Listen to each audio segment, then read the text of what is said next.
Hello, viewers of MANGAI Review. Today, MANGAI will recap the complete latest chapter of the story that has kept you all waiting these past few days. It could be said that this story has become a part of many people's youth. It's so captivating and engaging that we might remember it forever. MANGAI won't keep you waiting any longer. Let's watch the story of a genius assassin who transmigrates into the body of a good-for-nothing, determined to change her fate and alter the course of her life. If you enjoy it, please like and subscribe to support HAI. Thank you all so much. A renowned assassin from the 21st century accidentally transmigrates to ancient times, entering the body of the young daughter of the Grand Princess. However, since childhood, she has been regarded as worthless. And then, a turning point in her life arrives. In just one night, this woman, deemed useless, completely transforms from her appearance and talent to her martial arts skills. Everything is turned upside down. From that point on, she, Noyet Ni, embarks on adventures in many places, weathering numerous storms and encountering handsome, cold-blooded, and ruthless men. In these turbulent times, let us play the flute together, standing side by side through life and death. How beautiful it is! How captivating the unfolding events will be. Let's continue to follow along. In the year 2012, in Shanghai, China, under the night sky, the Huangpu River surges and flows, adorned by the dazzling lights along its banks. The lively scene of singing and dancing celebrates peace and prosperity. It truly lives up to its reputation as the city that never sleeps. To the east, the Oriental Pearl Tower, standing tall at 1,535 feet, appears even more imposing and majestic under the moonlight. Unseen, in a hidden place high above, a young woman in a long black robe stands silently, her cold, somber eyes fixed on a large yacht, slowly gliding along the Huangpu River. This luxurious yacht belongs to the Japanese Kitano Financial Group. Currently, an auction is being held on board, featuring numerous priceless treasures. She loves nothing more than snatching things from the Japanese. The yacht finally drifts within her reach. A charming smirk plays on her lips, and with a light tap of her toe, her beautiful figure leaps into the air. A pair of enormous black wings unfurls behind her back. The moonlight, faintly emerging from the clouds, gently illuminates the young woman's form. Her fiery red hair resembles blazing flames, and her eyes, clear and otherworldly, are filled with a murderous aura. Her figure hangs momentarily in midair before suddenly darting towards the yacht on the river with lightning speed. In the blink of an eye, her small figure lands silently and undetected on the yacht, without alerting a single guard. The black wings on her back suddenly transform into a fierce hawk, soaring into the darkness. As several guards pass by, Huang Beiwei subtly shifts her body, slipping past them like a cat and entering the auction room. Inside the elegant yet extravagant hall, even the smallest decorative vase is made of precious Song Dynasty Qinghua porcelain. A crown is sold for an exorbitant price, truly jaw-dropping. To Huang Beiwei, it's utter madness. She would never spend so much money. Well, if she wanted it, wouldn't it be better to just snatch it? At this moment, the auctioneer speaks. Distinguished guests, today's most precious treasure comes from a mysterious ancient Eastern figure. This ancient jade artifact is called the Myriad Beasts Unbound. A beautiful woman, presumably the auctioneer, emerged carrying a magnificent circular tray, crafted from jadeite. The tray alone was worth hundreds of millions. What kind of treasure required such a precious vessel to display it? The auctioneer removed a silk cloth, revealing a piece of black jade, larger than an inch, its surface intricately carved with the forms of a myriad of beasts, each vividly rendered, a masterpiece of craftsmanship. According to legend, the auctioneer announced, this black jade possesses mystical powers, capable of granting its owner transcendence over life and death, the ability to reverse time itself. A ripple of laughter spread through the audience. Someone muttered, so it's just a piece of ordinary black jade hyped up to be something extraordinary. I thought it would be a truly unparalleled treasure. Another voice chimed in this age of advanced science and technology, who would believe in such baseless supernatural powers? Observing the skeptical murmurs, Huang Beiwei scoffed inwardly. Such fools, blind to true value. They so readily dismiss something so precious. A cold smile played on her lips. From the moment she entered, she had sensed the potent energy radiating from the black jade. She drew her pistol and moved forward. A man in front of her, jostled by her movement, turned around irritably. "Hey, watch where you're going. Do you even—" "A gun." On the stage, the highly trained auctioneer reacted with remarkable speed, shielding the black jade and attempting a swift retreat. But even her swiftness was no match for the weapon in Huang Beiyue's hand. With a flick of her wrist, a bullet sliced through the air, finding its mark in the beautiful auctioneer's heart. She died before she could even scream. With a deft movement, Huang Beiyue snatched the black jade. Her eyes flashed, revealing a glint of cold arrogance. The entire sequence had unfolded in the blink of an eye. By the time the security guards reacted, Huang Beiyue was already turning to leave, disdaining to engage with such insignificant opponents. "Huang Beiyue," a cool voice called out from behind her. "The myriad beasts unbound has led you here, hasn't it?" Huang Beiyue's brow furrowed. She didn't need to turn around to know who it was. Lam Tu, her nemesis, the man who had pursued her relentlessly for 5 long years, all the way from South America. Didn't he understand the vast gulf in their abilities? Her delicate face remained impassive, an icy mask betraying no emotion. She slipped the myriad beasts unbound into her pocket. "Huang Beiyue, surrender," Lam Tu said, his voice cold yet tinged with a hint of reluctance as he watched her elegant back. "Over 200 countries have issued warrants for your arrest. You can't escape." Huang Beiyue turned slowly, her eyes filled with icy contempt. "And what will your country do with me after I surrender?" she asked. Lam Tu seized the opportunity. "With your talents, they would surely value you." "Laughable," she replied, her voice as frigid as the Arctic winds. Seeing the mockery in her eyes, Lam Tu sighed. "That incident—" "Shut up." Huang Beiyue's eyes flashed with icy light and hatred as she snapped. She thought of how her parents had been utterly loyal to the organization, risking their lives without complaint, only to be betrayed and murdered by that very organization. Even in death, they were branded as traitors. The bloody scenes of that time relentlessly tormented her, waking her from sleep in the dead of night, consumed by the fires of her vengeance.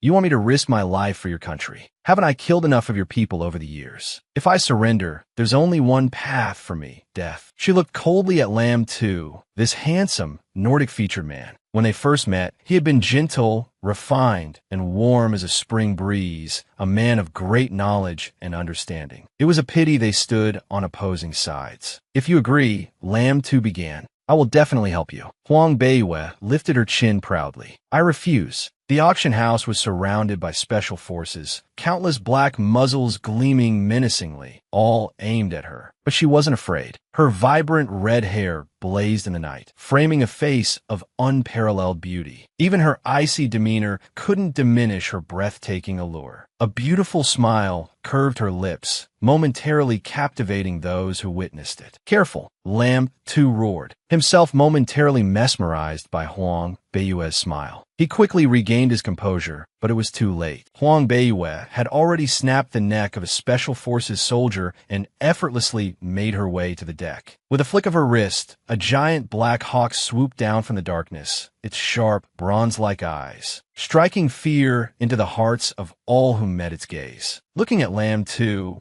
Beiyue said, "Lam Tu, if you want to catch me, you'll have to wait another 100 years." The hawk's sharp talons gripped her arm, its massive black wings unfurling, instantly lifting her into the air. Her crimson hair streamed behind her in the night, like a beautiful, vibrant flame against the dark sky. Simultaneously on the yacht, a barrage of bullets erupted, aimed at her retreating figure. Lam Tu stepped onto the deck, watching her small form disappear into the distance, then turned to the man beside him. "Is everything ready?" "Yes, sir," the guard replied. "All arrangements are in place." Their superiors had decided to sacrifice an entire city to eliminate Huang Beiyue. Lam Tu looked up at the sky, a flicker of despair in his eyes. "I told you, one day your arrogance and ruthlessness would cost you dearly." "Beiyue," a pang of pain shot through his heart. "Beiyue, in all these years of pursuing you, I could never bring myself to kill you. But this time, this is truly goodbye." 10 minutes later, a massive explosion ripped through a city on the border of Jiangsu province. A mushroom cloud staining the night sky a fiery red, beautiful yet filled with sorrow. Fortunately, the city had been evacuated and no one was injured. But in the midst of the explosion, a strange, black, ominous light erupted from the cloud, taking the shape of a gigantic black dragon, soaring towards the heavens. Meanwhile, in the northern Yu dynasty, within the kingdom of southern Yugu, deep in the night, unseen by any, a streak of black, murderous energy, like a swarm of 10,000 beasts, flew swiftly into the ancestral hall within the rear courtyard of the eldest princess's estate. In the dim candlelight, a pair of clear, yet cold eyes slowly opened. A soft murmur escaped her lips, gazing at the flickering flames before her. Those icy pupils remained motionless for a long while. After a considerable time, Huang Beiyue slowly began to process the chaotic jumble of memories that had flooded her mind. With a soft, almost helpless groan, she was forced to accept a single, stark truth. She had transmigrated. In this life, her identity was Huang Beiyue, the daughter of the current emperor's elder sister, the esteemed Princess Huiyuan. She was the legitimate daughter, born of the main wife, a prestigious identity, yet she was the laughingstock of the entire southern Yugu kingdom, considered nothing more than a useless waste. Weak, incompetent, unable to cultivate martial arts, a fool blessed by the heavens with nothing but idiocy. The imperial physicians had all declared she wouldn't live past 18. Not only that, but as the only legitimate daughter of the eldest princess's estate, she was bullied by her half-siblings to the point of being treated worse than a servant. Her stepmother was overbearing and cruel, while her father regarded her with cold disdain. Since Princess Huiyuan's death 4 years prior, her standing within the household had plummeted. This time, for a careless slip of the tongue, for offending concubine Qin, her father's most beloved concubine. She had been punished to kneel in the ancestral hall for a day and a night, without food or water. This body, frail and sickly since childhood, forced to kneel for an entire day, without a single grain of rice to sustain it. This was clearly an attempt on her life. However, no one could have anticipated this twist of fate, this stroke of misfortune, that Huang Beiyue, the renowned super assassin of the 21st century, would transmigrate into this 12-year-old body. Slowly rising from the cold floor, Huang Beiyue glanced towards the center of the ancestral hall, at the memorial tablet dedicated to Princess Huiyuan. Whether it was a trick of the light or something more,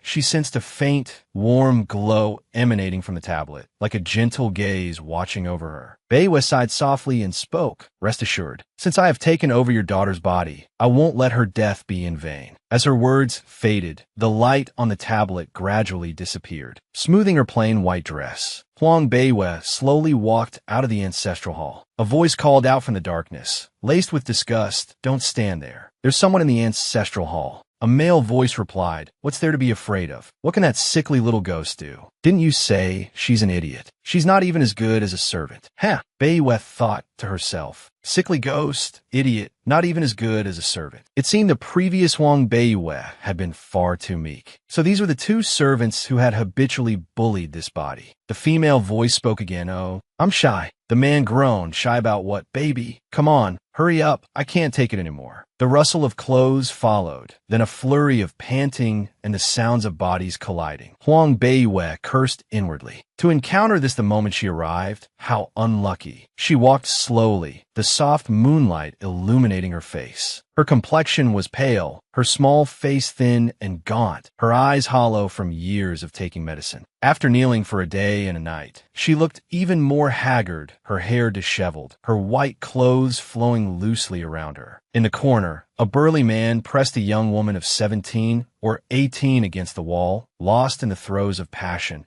completely unaware of the deadly danger slowly approaching. The girl, too, was lost in the moment, her moans echoing through the otherwise silent ancestral hall. The quiet sanctity of the ancestral hall was shattered by these sounds. Huang Beiyue's small face was cold. She took a step forward, and just as the young woman looked up, she caught sight of Huang Beiyue in her white robes. Terror washed over her face. A ghost, a ghost. What ghost? There's only one sick ghost in here, and that's... The man's words were cut short. With a sickening crack, his neck snapped. The young woman screamed, her eyes wide with horror. Huang Beiwei tossed the man's body aside and wiped her hands on the girl's clothes. "Scream," she threatened, "and you'll join him." The girl promptly clamped her mouth shut, her whole body trembling. In the moonlight, she recognized Huang Beiwei, the third miss who had been kneeling in the ancestral hall. Why? Could it be her ghost come back for revenge? Seeing the question in the maid's eyes, Huang Beiwei said coldly, "I am not a ghost." Wiping her hands again, a chilling smile spread across her lips. "If you breathe a word of this to anyone, you'll end up like him. Don't even think about running to concubine Qin. I am not the same Huang Beiwei you knew." No one would risk their life, especially after witnessing her snap a man's neck without a flicker of hesitation. The maid, Boi Hung, had only one thought. The third miss was definitely possessed. She had been like a vengeful demon, her ruthlessness and icy demeanor sending shivers down Boi Hung's spine. Had she seen wrong? Was this really the same useless, sickly weakling? Whatever the case, she knew she couldn't afford to offend the third miss now. Boi Hung stammered, "Third miss, I was wrong before. Please, spare my life. I won't dare do it again." Remembering how she and the others had tormented the third miss, a cold dread crept up Boi Hung's neck. "If you want to spare your life," Huang Beiwei said coldly, "it depends on how obedient you are." She had initially intended to kill the maid. Huang Beiwei's memories told her that this girl had been particularly cruel. But, considering she might still be useful, Huang Beiwei decided to let her live for now. I'll be obedient.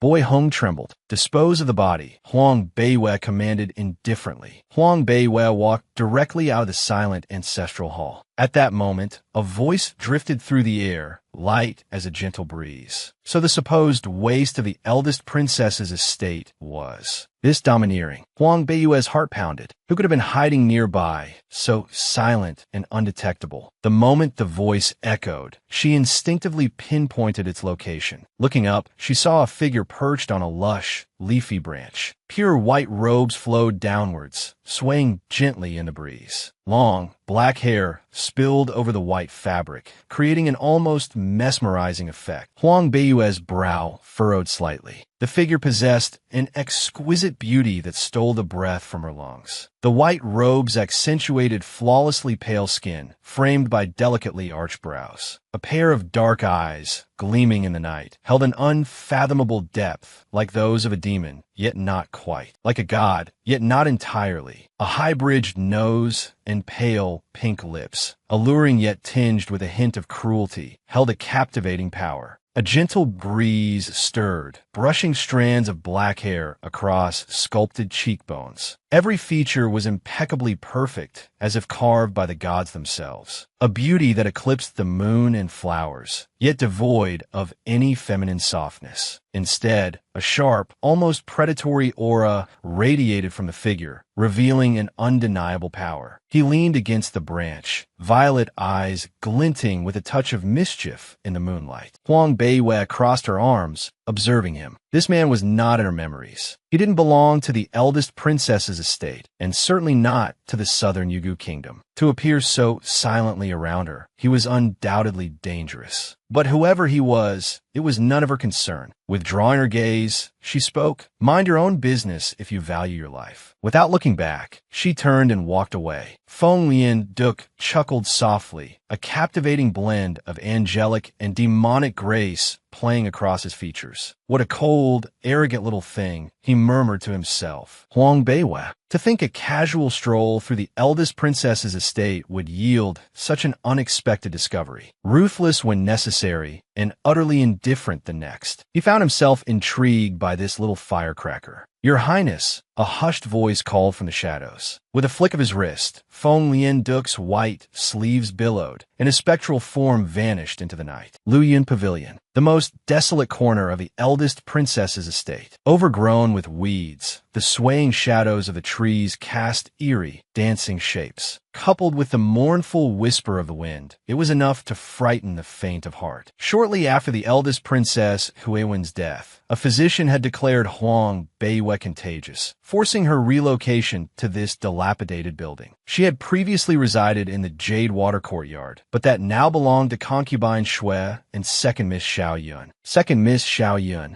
At 15, Xiao Yun was already a 3-star summoner, a rare young genius in the southern Yugu kingdom. Aside from the current crown prince, her future seemed limitless and bright. Because of this, Xiao Yun enjoyed immense favor within the household. Even Cam D. Nuong's eldest son, Xiao Zhongqi, didn't dare provoke her too much. Xiao Yun and her mother, Xue Di Nuong, didn't seem overly harsh towards Huang Beiyue, unlike Cam Di Nuong, who frequently abused and mistreated her. It was simply that the arrogant Xiao Yun never treated Huang Beiyue as a true younger sister. Huang Beiyue was constantly plagued by illness, so Xue Di Nuong often brought her medicine. As if realizing something, Beiyue's thoughts flashed back. It wasn't right. The medicine. Huang Beiyue abruptly pushed open the door of Luyan Pavilion and hurried back to her darkroom. Lighting a candle, she picked up the medicine pot that Xue Di Nuong usually brought and sniffed it. Her delicate brows furrowed instantly. Poison. Each dose contained a minuscule amount of poison, not enough to be fatal in a single serving. However, prolonged use would gradually weaken the body, eventually leaving one completely debilitated. Even if it didn't kill, it would confine one to a bed for life. How insidious. No wonder Huang Beiyue was so frail, even with the eldest princess, when she was still alive,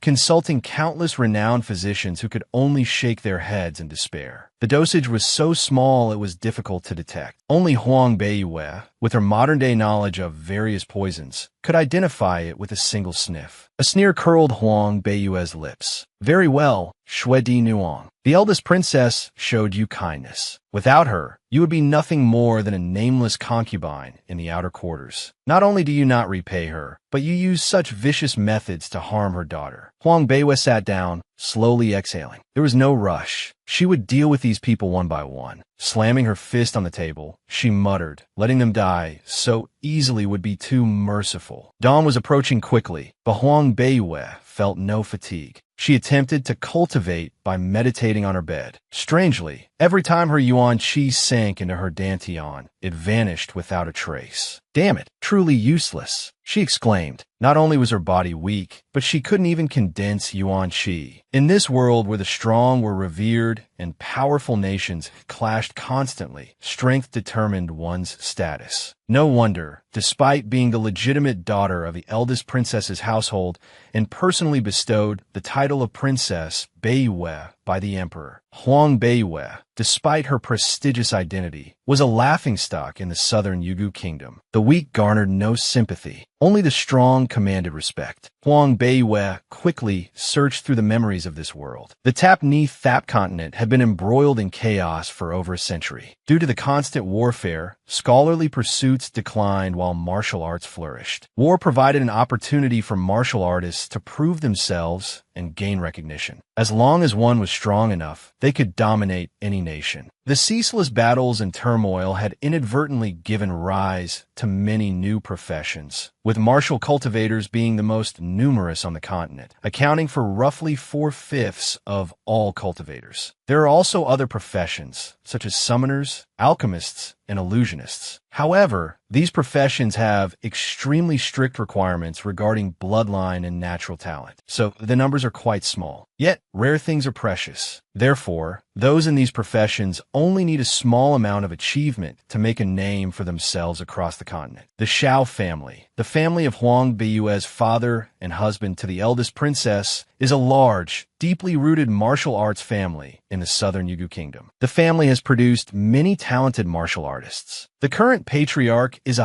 highly respected 7-star summoner who commands the fiery leopard spirit beast. However, his son, the Fuma, imperial son-in-law, Xiao Yuancheng, did not inherit the summoner talent, instead possessing exceptional martial arts skills. Fortunately, the Xiao family's second miss, Xiao Yun, inherited the patriarch's bloodline and displayed summoner talent from a young age. Currently, she enjoys considerable fame in the southern Yugu kingdom. This summoner profession is very similar to Huang Beiyue's previous one. However, in this era, summoners must form a life-death contract with their summoned beasts. If one dies, the other cannot escape. It's a form of symbiosis. In the past, when she subdued spirit beasts, she made them willingly obey her commands. Although both involve cooperation with beasts, comparing the two reveals a significant difference. Therefore, she didn't need to fret over Huang Beiyue's weak body, unable to condense yuan qi. Taming beasts. She was the ancestor of this skill. The morning sunlight gently streamed through the window. Huang Beiyue stretched, walking towards a long, cold teapot. She poured herself a cup and slowly drank. Suddenly, the door crashed open with a bang. A figure, drenched in blood, collapsed into the room. Mississippi Huang Beiyue immediately set down her teacup and rushed over, lifting the fallen figure. Brushing aside the tangled hair, a youthful face was revealed. Her name was Dong Ling, a maid who had grown up alongside Huang Beiyue. In the eldest princess's estate, where everyone was scheming and fighting, only Dong Ling remained loyal. The two young women relied on each other within the estate, and memories of their difficult days together flooded back. Dong Ling, what happened? Beiyue asked. Dong Ling looked up and, seeing her miss unharmed, burst into tears in her arms. Miss, it's good that you're all right. I was worried about you, so I want to plead with concubine Qin, but looking at the whip marks covering her body, Huang Beiyue understood what had transpired. That arrogant and domineering concubine Qin, relying on Xiao Yuanqing's favor and having given birth to his eldest son, Xiao Zhongqi, always acted as the mistress of the house. Huang Beiyue had been bullied by her for so many years, ultimately dying helplessly in the cold ancestral hall. Her hands clenched into fists. This debt, one day, I will make you repay it tenfold. Huang Beiyue lifted Dong Ling onto the bed, causing the maid to stare at her with a bewildered expression. How does Miss suddenly have such strength? Before, she couldn't even lift a bucket of water. Moreover, she felt that her Miss was different today. A noble light flickered in her eyes, an aura of arrogance radiating outwards, looking down upon the world. So beautiful. Dong Ling stared, dazed. Could it be just her imagination? Am I dreaming? Miss, is this really the third miss I've served since I was little? Dong Ling stammered, her eyes wide with disbelief. Don't speak, Huang Beiyue said coolly, noting the curiosity in Dong Ling's gaze. Rest first. I'll go out and find some medicinal herbs for you. Now wasn't the time for explanations. Beiyue retrieved a wide-brimmed black robe from the wardrobe and slipped it on, pulling the brim low to conceal her face before slipping out the door. Luoyan Pavilion was eerily quiet. Usually, no one came here unless it was to bully her. The walls were 2 or 3 meters high, but she scaled them with ease. Though she lacked internal energy, her knowledge from her past life hadn't vanished. Even in this era, she could be considered a martial arts expert in her own right. Lin Huai City, the magnificent historical capital of the southern Yugu Kingdom, bustled with a dense population and thriving industries. Walking down the main street, Beiyue took in the imposing architecture, the closely packed shops, and the wide streets that could accommodate more than 10 carriages abreast. It was a truly prosperous and bustling scene, worthy of the kingdom's capital. Merchants from various countries thronged the streets, their exotic clothing adding to the vibrant tapestry. Thanks to this, Beiyue's black robe didn't attract any undue attention. The Boger Market was the largest trading center in the southern Yugu Kingdom. It offered not only medicinal herbs and crystals,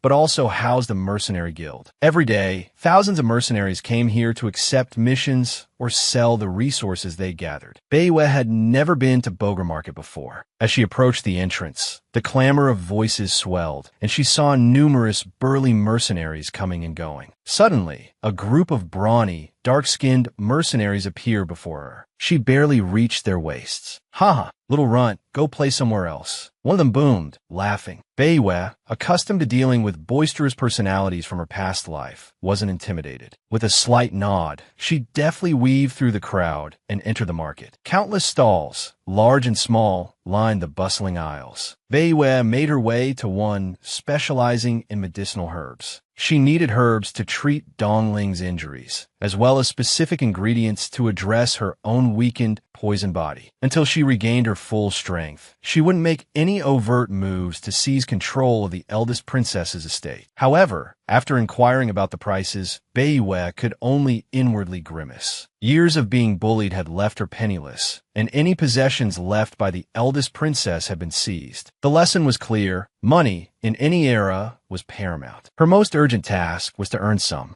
After a moment of contemplation, Beiyue headed towards the mercenary guild. Paying the 10 copper coins to register as an official mercenary felt like a punch to the gut, leaving her with only a handful of copper and a few iron coins. Money, money, I need to make money, she chanted internally. The mission board in front of the mercenary guild was an enormous white stone wall, plastered with all sorts of quests of varying difficulty, each level attracting a different number of applicants. Huang Beiyue bypassed the low-level quests entirely, heading straight for the high-level postings. The high-level area wasn't crowded, but everyone present possessed a certain level of strength, confident enough to take on the challenging tasks. Thus, the sight of Beiyue's small, slender frame drew surprised glances. A man approached the high-level section and posted a new quest: a search for the Bai Ling fruit in the notoriously dense forest at the edge of Linhuai City. A mission posted by the Shao family's eldest young master. His mercenary group is short a close combat swordsman. If anyone's interested, please step forward. The reward is exceptionally generous, the man announced loudly to the surrounding mercenaries. A close combat swordsman. The corner of Beiyue's lips twitched upwards. She had been a master with the short sword since the age of 10. Several men had already stepped forward to apply. Seeing this, Beiyue hurried forward. Her petite stature, however, elicited a burst of laughter from some of the burly mercenaries as she joined the group. "Little kid, go play somewhere else. Your big brothers are conducting serious business here," one mercenary guffawed. Beneath her cloak, Beiyue's eyes flashed. Her figure blurred. The mercenary felt a flicker before his eyes. His short sword, drawn from its sheath at his hip, was now pointed at his chest. If the blade weren't so short, it would have been pressed against his throat. His face paled. The surrounding mercenaries stared in stunned silence. Murmurs rippled through the crowd. This small, thin figure possessed astonishing speed. Their strength was likely that of a high-level warrior. In this world, strength reigned supreme. This small display of Beiyue's abilities silenced the earlier laughter. Respect filled the eyes that had mocked her moments before. She returned the short sword to the mercenary, her usually melodious voice now a low rasp. "My apologies. No, it was my fault. Respected warrior, please forgive my earlier rudeness." Despite the public humiliation, the mercenary bore no resentment. Instead, he bowed low, apologizing to Beiyue. This display of good-natured humility further improved her impression of this world's mercenaries. "Impressive. Respected warrior, would you be willing to join our mission?" The man who had posted the quest immediately extended an invitation. An invitation, not a demand. This spoke volumes about the respect afforded to the strong in this era. Beiyue nodded. "Of course. As long as the pay is good, the task is irrelevant. May I ask for your name, respected warrior?" Shi Tian. In her past life, when she registered as a mercenary, she had used the same name. The Shao family's eldest young master was the leader of this temporary mercenary group. She had initially assumed it was just a coincidence of surnames, but upon seeing the man, a subtle smile played on Beiyue's lips. This world was truly a small one. The Shao family's eldest young master was, in fact, Shao Yuansheng, her half-brother. Shao Yuansheng's strength was considerable. At 18, he was already a silver warrior, handsome and dashing, the dream lover of countless young women. As a child, he'd relentlessly teased Huang Beiyue, and even now, as an adult, he continued to provoke her. In the past, Huang Beiyue had been utterly terrified of this older brother figure, bursting into tears at the mere sight of him. Now, this little rascal had fallen into her hands, and she silently vowed to make him suffer. "Shao Fan, is this the high-level warrior you found?" Shao Zhongqi, mounted on a powerful black steed and clad in gleaming silver armor, looked down at Huang Beiyue and asked. The man addressed as Shao Fan, who had come to the mercenary guild to recruit, seemed flustered by the disdain and suspicion in Shao Zhongqi's voice. He hurried forward and whispered something in his ear. Shao Zhongqi nodded, then turned to Huang Beiyue, cupping his hands in a formal greeting. "I am Shao Zhongqi," he said. "My family, the Shao family, holds a position of some influence within the southern Yugu kingdom. Our strength is not insignificant." Usually, the mere mention of his family name would elicit a reaction of awe. But this Shi Tian brat showed no response whatsoever, offering only a curt nod before striding towards the waiting horse. Such indifference earned a flicker of appreciation from Xiao Zhongqi. It was only natural for a true expert to be arrogant. However, this kid hadn't seen his true strength yet. He would have to put on a good show later to leave the brat gaping in astonishment. The company of 20-odd mercenaries set off towards the forest outside the city. Halfway there, a remarkably imposing procession galloped towards them from up ahead. Within their ranks rode at least 5 summoners. The very air around them crackled with a mixture of scorching flames and biting frost. In addition to these, 2 more summoners soared overhead on their flying spirit beasts, one leading the way, the other following close behind. The lead spirit beast, wreathed in swirling violet flames, pulsed with a crimson light that emanated from its massive form.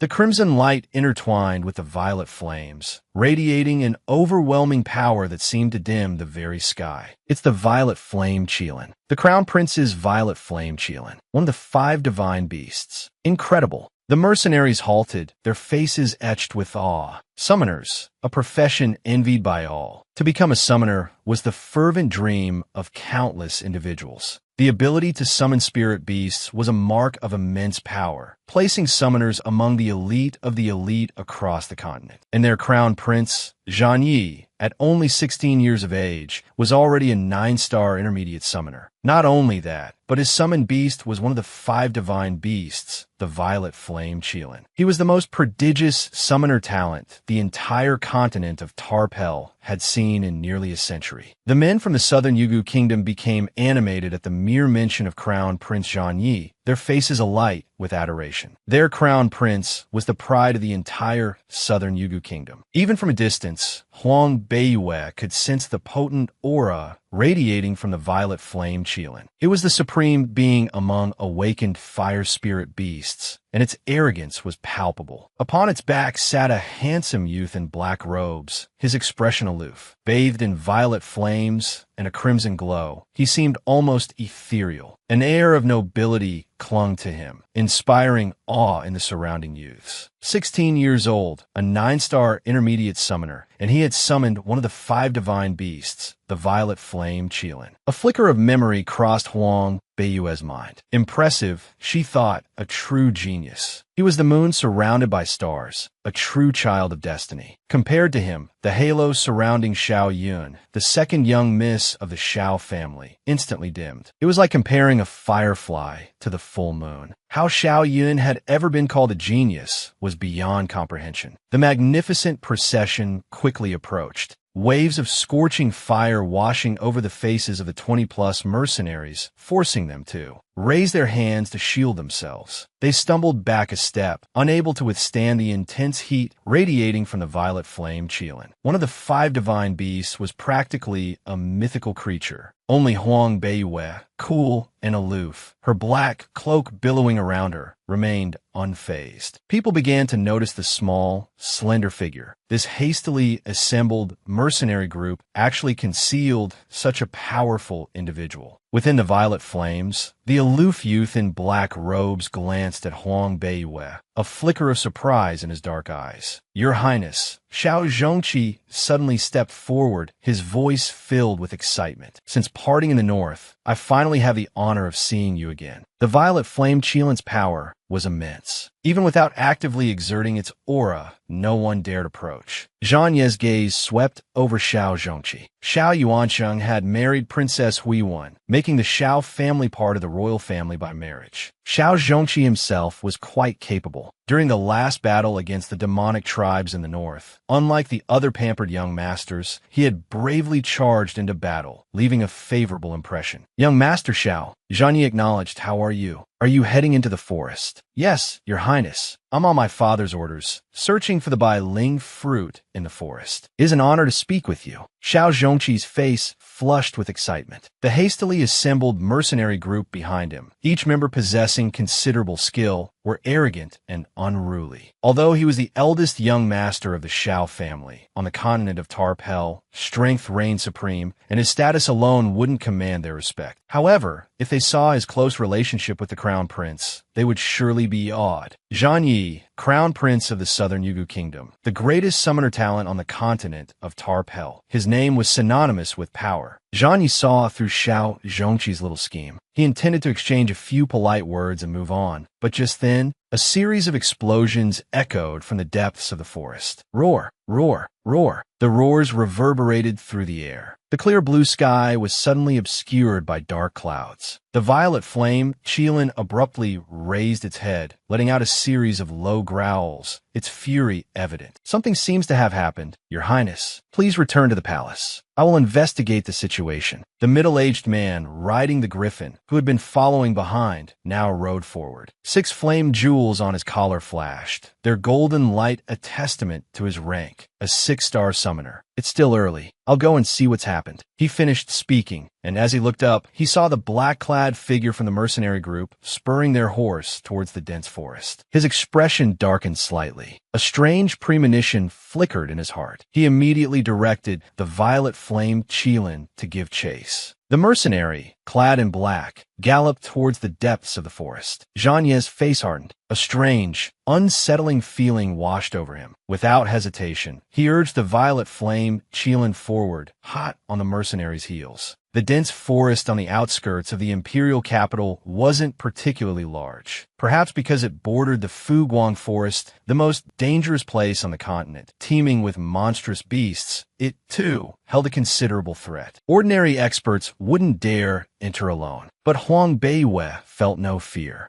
The rich combat experience from her past life allowed her to accurately assess the situation. Moreover, in the realm of spirit beasts, she was king. After entering the forest for a while, Huang Beiwei felt waves of bone-chilling cold. The dense forest ahead was frozen solid, transformed into a world of ice. Her horse stopped at the edge of the forest, refusing to go further. Huang Beiwei, with a sigh of resignation, dismounted and continued on foot. The blood in her veins thrummed with a strange energy. She could sense it, a spirit beast whose roar could shake the heavens and earth, its power no less formidable than the violet flame Qilin. Crown Prince Zhang Yi, riding the violet flame Qilin, finally caught up to her. Get on, Zhang Yi said, extending a hand towards Huang Beiwei. The forest was thick with ice. Even with the violet flame Qilin's protective aura, he felt a penetrating chill. This person, with such a slender frame, surely couldn't endure it for long. The eyes beneath the black cloak lifted to meet his. Then, with an air of nonchalance, Huang Beiwei turned and leaped onto the Qilin's back, eliciting a low growl from the majestic beast. Zhang Yi soothed the creature with a few strokes along its back. Don't get too close. Stop when I tell you to. The husky voice emanated from beneath the black cloak. Zhang Yi's brow furrowed. She was the first person to speak to him with such audaciousness. The sky above the forest darkened ominously. Thick clouds gathered, and snowflakes began to fall, swirling through the silent forest on gusts of wind. The towering trees were encased in ice. A few spirit beasts, caught unaware, were frozen solid, all in the blink of an eye. The deeper they went, the stronger the unease in Huang Beiwei's heart became. Stop, Huang Beiwei said quietly. Zhang Yi obeyed. Huang Beiwei jumped down from the Qilin's back. She stood on the thick ice, her robes billowing in the frigid wind, her small figure radiating a noble, aloof aura. She dared to venture alone into this frozen forest, where the icy energy rivaled even the Qilin's. And yet, she showed no fear. Could she also be a summoner? A 5-star? Had she already formed a contract with a spirit beast? Zhang Yi's curiosity about this enigmatic figure intensified. Huang Beiwei slowly took a few steps forward, her heart suddenly skipping a beat. A strange aura flickered in her heart. Huang Beiwei instantly activated her movement technique, dashing towards the dense forest. Zhang Yi only managed to call out her name before her figure disappeared. At the heart of the forest, the trees were now reduced to splinters and dust, scattered in piles across the ground. The ice-covered hill, now transparent, reflected the blue of the sky. It shimmered like a giant gemstone. The azure world seemed endless, stretching beyond sight. The black-clad young woman stood tall and proud, the wind whipping her robes around her, revealing piercing dark eyes. Her gaze was fixed on something ahead. Wind, blizzard, my name is Huang Beiwei. Her clear voice, unyielding to the gale, carried an air of arrogant self-assurance and icy aloofness. Facing a beast, Huang Beiyue had never been defeated. She was a queen in the world of beasts, shattering any rules that dared to stand in her way. In answer to her declaration, a colossal ice rock materialized above her. Unfazed by the swirling snow, the rock, with its razor-sharp talons and vast icy wings, slowly descended before Huang Beiyue. The immense pressure of a five-spirits beast caused spiderweb cracks to appear on the icy surface. One crack snaked towards Huang Beiyue's feet, finally halting just short of her toes. Huang Beiyue remained motionless, her expression unchanged, her gaze clear and indifferent. The ice rock's jade-green eyes widened, fixed on her. "My name is Bingling Huandiao," its voice boomed. "Little girl, do you wish to form a life-bound contract with me?" As the Bingling Huandiao spoke, the air around Huang Beiyue grew colder, as if repelling her approach. The black robes on her body froze solid, but Huang Beiyue remained unaffected. Even her hair still swayed gently, untouched by the biting cold. Surprise flickered in the Bingling Huandiao's eyes. Five spirits beasts were close to divine beasts, possessing intelligence comparable to humans. And the Bingling Huandiao was notoriously proud. No one had ever been known to form a contract with one. Besides their pride, Bingling Huandiao were also known for their ferocity. Huang Beiyue's mind raced, recalling all the information she knew about Bingling Huandiao in this world. A slight smirk touched her lips as she and the powerful beast locked eyes amidst the blizzard. A life-bound contract. Bingling Huandiao never formed life-bound contracts with humans. Would it really form one with her? A 3-year-old wouldn't believe that. "Submit to me, Bingling Huandiao." Roar. A furious screech ripped through the air, shattering the icy hills around them. Massive fissures spread across the frozen landscape. Such impudence from a mere human. Enraged, the Bingling Huandiao unleashed its formidable aura, blanketing the entire forest, daring anyone to approach. The moment the roar erupted, Huang Beiyue sprang into action.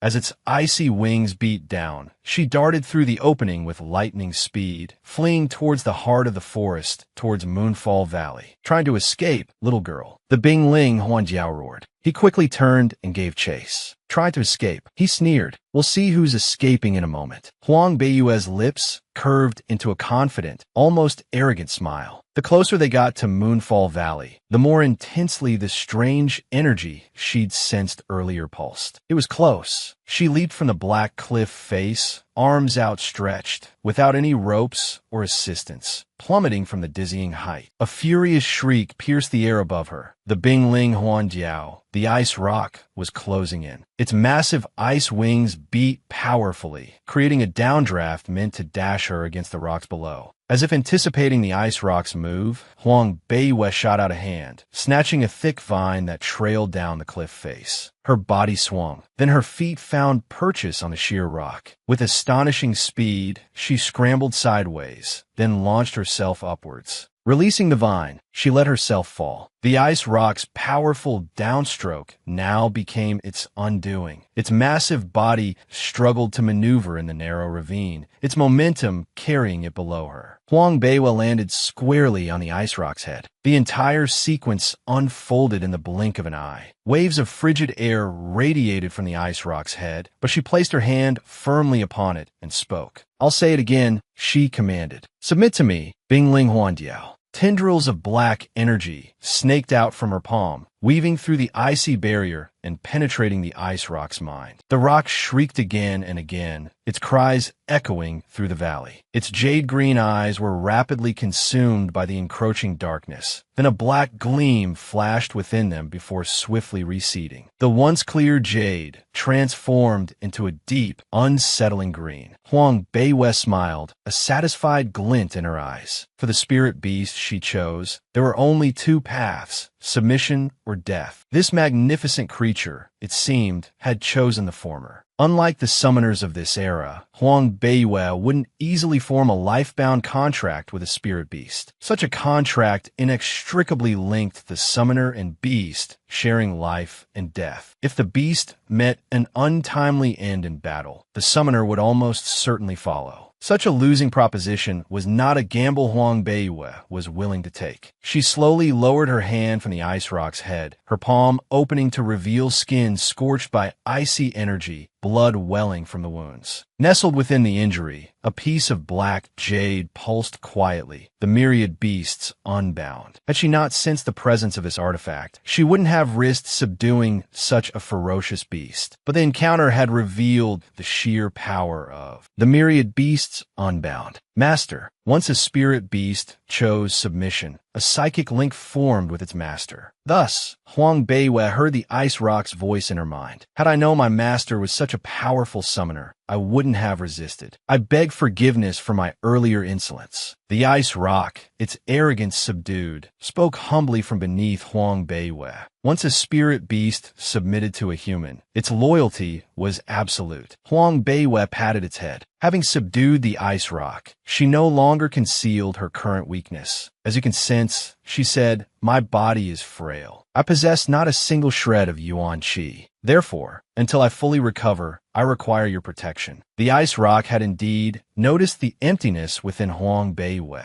Initially, it had assumed she was masking her power, but now it realized the truth. This revelation, however, didn't disappoint the beast. Submitting to this woman was no disgrace. In fact, it was a stroke of luck. A summoner without Yuan Qi couldn't utilize beast-taming techniques. In other words, she had subdued him purely through her own strength. The thought was terrifying, beyond comprehension. How powerful must she be to achieve such a feat? To subdue a near-divine beast like himself without using Yuan Qi was unheard of. Master, rest assured, I will protect you with my life. What else could he say to such a powerful master? Swearing unwavering loyalty was the only option. He, too, wanted to witness the extent of Huang Beiwei's power once she recovered. Huang Beiwei nodded, issuing simple instructions. Normally, you will remain hidden, your existence unknown to others. Appear only when I summon you. In this unfamiliar land, danger lurked around every corner. She needed to ensure she always had an escape route. If she couldn't soar to the heavens just yet, she would have to temper her brilliance for a time. Yes, master. With a powerful beat of its icy wings, a fierce wind erupted as the ice rock launched itself into the air. Like a shooting star, it sped towards the edge of the forest. On the rock's back, a small, proud figure stood, her black cloak billowing in the wind. Strands of hair escaped the hood, dancing like flames against the azure sky. Even Huang Beiwei was momentarily taken aback by the breathtaking sight. There hadn't been any discoveries just yet. Ever since she started using the myriad beasts unbound, Huang Beiwei's hair had transformed into a vibrant, dazzling red. Moreover, her face had subtly altered, increasingly resembling her appearance from the 21st century. Fortunately, this transformation was controllable. As long as she severed the connection emanating from the myriad beasts unbound, she could revert to her frail-looking self. This was a good thing.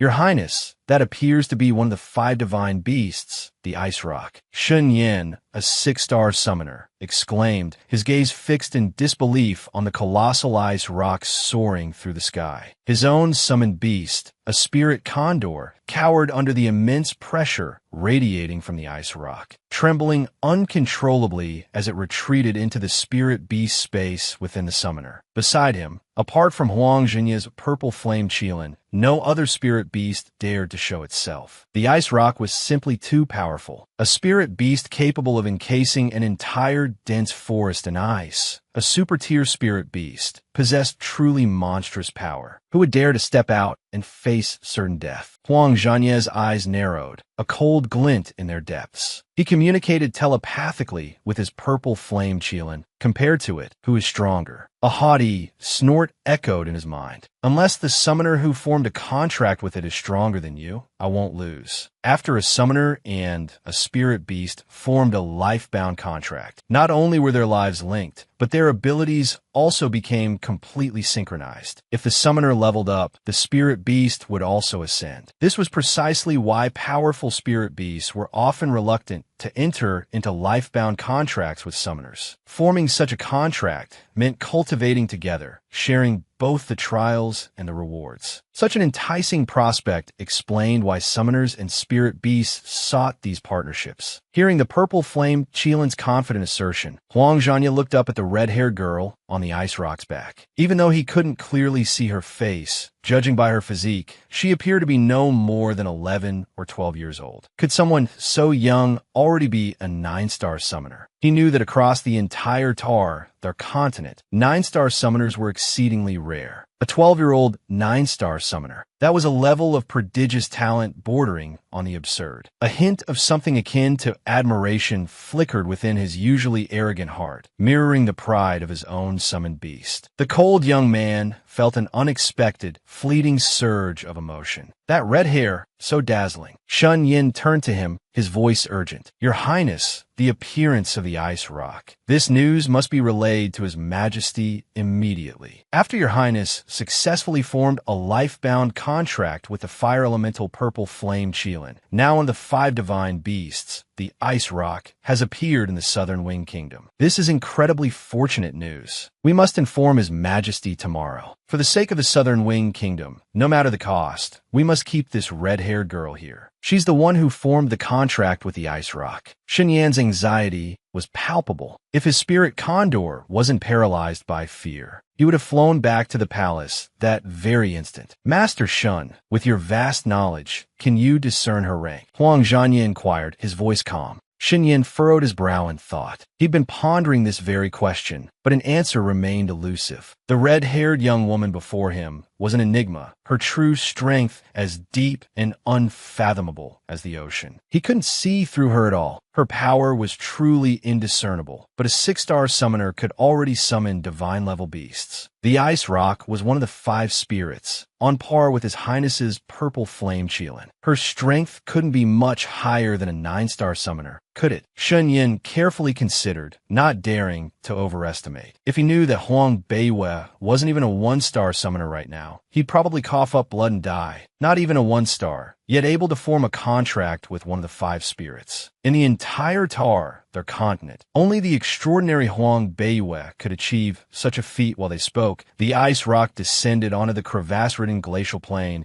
its icy wings dipping slightly to allow Huang Beiwei to step onto the ground. She lowered her black veil, obscuring her face, a few crimson strands escaping from beneath its edge. Even with her features hidden, the air of cool elegance and mystery surrounding her was enough to captivate anyone. Seeing the summoner and the ice rock together, Shun Yin couldn't help but feel a surge of respect. There was no need for a formal assessment. Just a glance at the ice rock behind her told him that her power was undoubtedly above his own. Summoner, may I ask if this is your first time in the Southern Wing Kingdom? Shun Yin asked, his voice laced with reverence. Huang Beiwei nodded. It is my first time. Well, one could say it's my first time. May I ask, Summoner, what is your name? Shun Yin began, just as a shout echoed from behind them. Master Shi Tian. Master Shi Tian. Huang Beiwei didn't react immediately. It took a moment for her to remember her alias, Shi Tian, before she slowly turned. Xiao Zhongxi and a group of mercenaries came hurrying through the wind and snow, their faces alight with excitement. Master Shi Tian, it's an incredible honor to be able to establish a mercenary group with you. Xiao Zhongqi stammered, his voice trembling slightly. The surrounding ice radiated a biting chill, amplified by the presence of the ice rock. Despite this, Xiao Zhongqi's face was flushed with enthusiasm, his eyes gleaming. Huang Beiwei gave a slight nod, a cold smile playing on her lips behind the veil as she looked at Xiao Zhongqi. If he only knew that the summoner he so revered was the useless younger sister he often tormented, she wondered what his expression would be. A summoner who commanded the ice rock. Even the most arrogant and outrageous behavior could be forgiven. Thus, Xiao Zhongqi wasn't the least bit fazed by Huang Beiwei's aloofness. On the contrary, his excitement only intensified. Shun Yin feared the brash Xiao Zhongqi, the Xiao family's eldest son, might offend the incredibly powerful summoner, Shi Tian. He quickly interjected, Master Shi Tian, your arrival in the Southern Wing Kingdom makes you our honored guest. If it pleases you, would you consider staying in our kingdom for a short while? His Majesty and the court would be overjoyed to welcome you. Huang Beiwei's strength hadn't fully recovered, and she didn't want to leave the Southern Wing Kingdom just yet. After all, there was still plenty to do back at the princess's residence. Shen Yan's eyes lit up. Excellent. He then cast an excited glance towards the usually taciturn crown prince. Every nation eagerly sought to retain powerful individuals, especially in times of frequent conflict, where strength truly was everything. A summoner capable of commanding the Ice Rock would undoubtedly elevate the Southern Wing Kingdom's military might. "I am Huang Zhanya," the crown prince declared, "and on behalf of the Southern Wing Kingdom, I welcome you." The possibility of retaining a master whose strength rivaled his own presented both a challenge and a thrilling prospect for Zhanya. The Southern Wing Kingdom desperately needed powerful allies. Huang Beiwei held a degree of respect for the crown prince. Back in a glacial forest, he had offered her a ride on his purple flame Qilin, concerned she wouldn't withstand the biting cold. Despite their first encounter, this high-ranking crown prince had shown her, a nameless nobody, such consideration. It touched her deeply. She always believed in repaying kindness with kindness and avenging wrongs tenfold. "I am Shi Tian," Huang Beiwei responded, giving a slight bow. Zhanya was somewhat surprised that someone potentially as powerful as a 9-star summoner would readily agree to stay without any demands. After a moment of contemplation, he realized this seemingly aloof individual was likely expressing gratitude for the ride on his Qilin. It was a small gesture, yet she remembered it. He admired this grateful nature. "Have you found accommodations yet?" Zhanya inquired. In the Tar, their continent, the term was used to address those of equal standing. "I've only recently arrived in your kingdom and haven't yet found a place to stay," Huang Beiwei replied. Xiao Zhongqi, who had been standing silently nearby, immediately seized the opportunity. "Master Shi Tian, if you don't mind, you could stay at my family's residence. My parents would be delighted to host you." If he could befriend this mysterious master, Shi Tian, his father would be ecstatic. And that would certainly infuriate Xiao Yun, that little brat. Let's see if she still dared to be so arrogant towards him then. Huang Beiwei easily saw through his scheming. "This little punk has a grudge against me. How could I possibly help him?" She thought. "He's lucky I'm not actively seeking revenge." She was using the alias Shi Tian to conceal her identity. Staying at the princess's residence was out of the question. "Thank you, young Master Xiao, for your kind offer," she said dismissively, "but I prefer solitude. You needn't trouble yourself." Xiao Zhongqi's face fell. "So all masters prefer solitude, huh?" He thought glumly. "If only I were a summoner too." He gazed enviously at the ice rock. Zhanya had intended to invite her to stay at his own villa, but, however, hearing the subtle coolness in her voice as she addressed everyone, he decided against mentioning it. "If that's the case, how will we contact you, Great One?" Xinyan asked. They couldn't afford to lose contact with such a powerful figure. "Once I return to the palace, I will report to His Majesty. We must hold a banquet in your honor. We'll offer you high positions and generous rewards. Whatever you desire, His Majesty will find a way to fulfill it." Huang Beiwei considered this for a moment. "I will frequently visit the mercenary guild to take on missions," she said. "If you need me, leave a message there. If I see it, I will naturally seek you out." Masters of this era all possessed a certain degree of aloofness. The fact that this great Shi Tian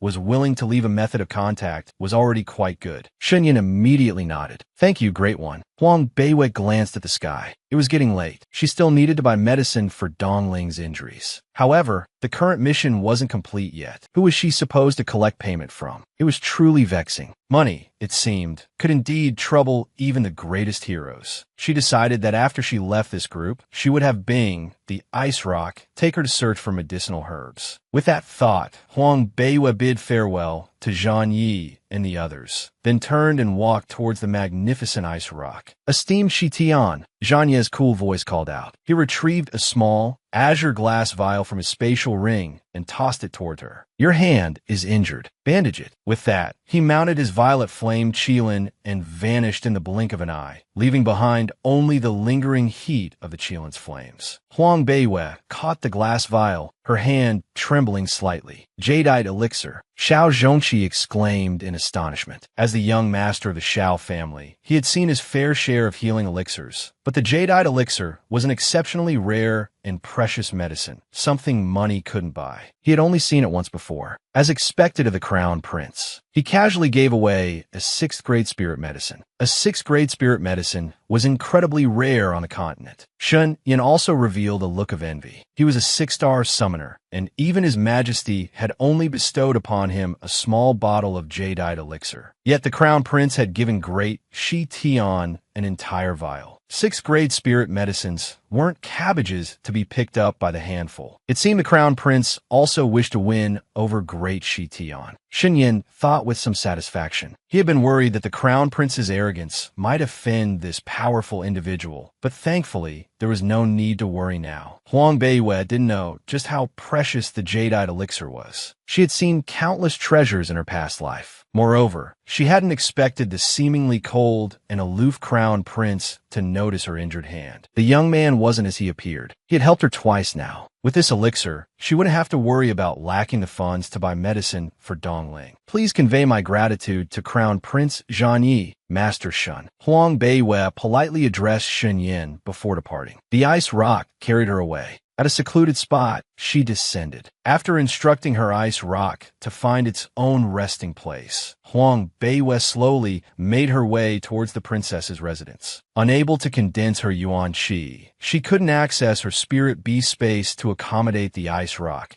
and could only reluctantly leave it to find its own shelter for the time being. Her thoughts drifted to the jadeite elixir, safely stored within Zhan Ye's storage ring, a treasure she coveted. She longed for her own storage ring, a separate space where she could store items, a place where time stood still, preserving even perishable goods. Unfortunately, the price of a storage ring in the Tar, their continent, was exorbitant, far beyond her current means. Money, as always, was the primary concern. She needed to devise a way to earn some. Back in the modern world, her wealth had been boundless, her spending lavish. This hand-to-mouth existence in this ancient era felt incredibly foreign. Quietly, she slipped into the princess's residence, severing the connection with the myriad beast contract. Her appearance quickly reverted back to that of the frail and sickly 3rd Mississippi. She had left early in the morning, and it was now midday. Dongling, covered in wounds, had long since fallen unconscious. Huang Beiwei gently applied medicine to her injuries. The jadeite elixir was truly miraculous. The cool, jade-green liquid, upon contact with the wounds, visibly accelerated their healing. Even in the 21st century, she had never witnessed such a marvel. Truly, this continent was filled with unbelievable wonders. After briefly tending to the wound on her own palm, Huang Beiwei seized the opportunity to examine the fragment of the myriad beast contract. Since acquiring this treasure, she hadn't had the chance to properly study it and was still unaware of its true power. However, just as she began her examination,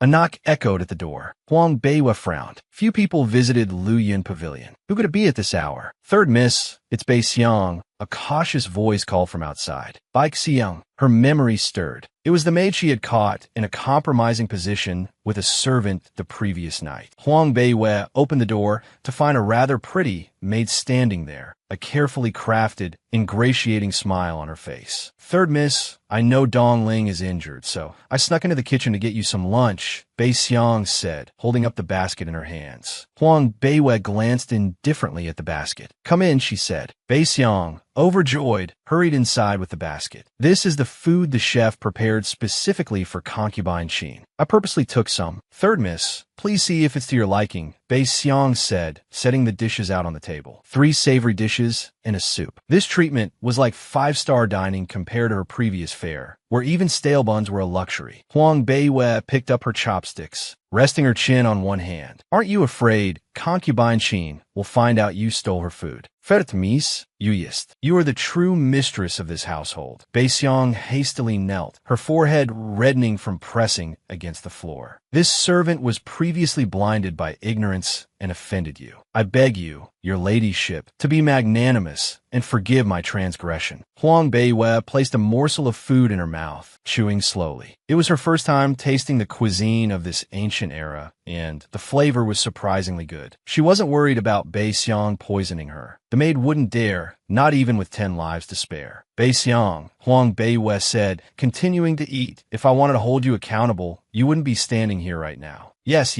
Thank you, young miss, for sparing my life. Bei Xiang stammered, kowtowing repeatedly. You may rise, Huang Beiwei said, lifting a hand. There are a few things I wish to ask you. Please ask. Third miss, Bei Xiang hastily replied, eager to demonstrate her loyalty. This servant will answer truthfully. After the events of the previous day, Bei Xiang understood perfectly that this third miss was no longer the weak and incompetent girl she had once been. Great changes were undoubtedly coming to the princess's residence. Concubine Sheen and concubine Shui were, after all, only the Lord's concubines. No matter what the future held for the princess's residence, it wouldn't be theirs to control. Even the Lord himself had held little sway over the former princess. Though Princess Huiyuan had passed away, Huang Beiyue, bearing the noble title of princess and possessing royal blood, still remained. Even the prosperous and populous Qinghe County in the south was Princess Beiyue's fief. Though the princess was gone, the Empress Dowager and Princess He still doted on the third miss, often visiting during festivals, and the emperor frequently bestowed rewards upon the princess's residence. These favors weren't for the Xiao family, but for the sake of the princess's face. If the third miss hadn't been so timid and incompetent before, concubine Qin and concubine Shui wouldn't have dared to act so presumptuously. Now that the young miss was no longer weak, it was only natural that she should reclaim what was rightfully hers. Bei Xiang, who followed concubine Qin every day, enduring constant scoldings and beatings, would never rise above her lowly station. She would remain a mere servant for the rest of her life. Why not throw her lot in with the third Mississippi? When the third miss took control of the princess's residence, she, Bei Xiang, would be a meritorious retainer. Then she would bask in boundless glory. Why remain a downtrodden servant when such a future was within her grasp? As Bei Xiang daydreamed of this bright and glorious future, Huang Beiyue, with her keen understanding of human nature, saw right through her. However, she didn't address it directly, instead asking, "Who has been managing the tax collection of the princess's residence and my fief these past few years?" As expected, the third miss had begun to inquire about the taxes. Bei Xiang's face lit up with excitement, and she hastened to reveal everything she knew. Princess Huiyuan had been deeply beloved by the people. Her fief Imyang was known for its honest and simple folk who, out of their affection for the princess, diligently cultivated their lands, resulting in a substantial annual tax revenue. When Huang Beiyue was born, the emperor himself had decreed that Qinghe County be bestowed upon her as her fief. At the time, everyone in the kingdom declared that Princess Beiyue was the wealthiest child in the southern Yang Kingdom, surpassing even the crown prince. After the princess's death, the taxes from both Miang and Qinghe County rightfully belonged to Huang Beiyue. She should have been immensely wealthy, yet her current assets amounted to only a few copper and iron coins. In her youth, she hadn't understood such matters as tax ledgers and accounts, so the responsibility had fallen to her brother-in-law, Xiao Yuansheng. Xiao Yuansheng, a military man, had little interest in such administrative tasks. Thus, with a few whispered words from the concubines each night, he had handed over the management of Miang to concubine Shui and Qinghe County to concubine Qin. Ever since this woman, concubine Qin, took control of such a massive source of tax revenue, she became the most flamboyant concubine in the Southern Wing Nation. Everywhere she went, she spent money like water, incredibly generous, treated like a VIP by every merchant. No small number of official wives in other noble families were green with envy.